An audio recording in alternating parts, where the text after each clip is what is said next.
people get these big pontoons out and they just, you know, either they don't think about how many of the people they're putting on the boat, or they just don't know, and they'll overload these boats. And you know, where some of them will be 14, in some cases 18 passenger boats, and I've seen them loaded down. I have actually stopped them where they're loaded down so bad that the pontoons under the pontoon are not visible.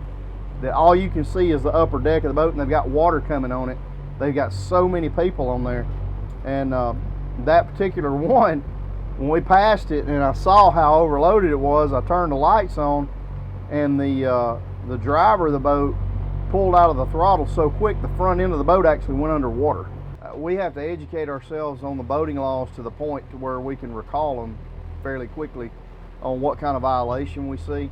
You know, there's so many violations. There's kill switches, there's, you know, children, things that you can see from the boat.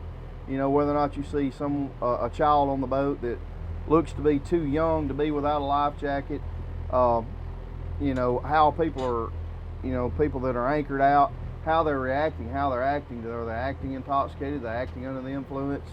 You know, can we see any open containers? You know, there's a lot of things that we have to look for at one time, and then address it, you know, once we see that. So there's not one thing that we look for. There's just, like I said, you've got to do this job for a while. We have, you know, field training programs and that kind of thing, and you constantly have to read up on new laws and constantly have to keep yourself abreast on what laws have been out there and refresh your memory, you know, as to what is out there to enforce.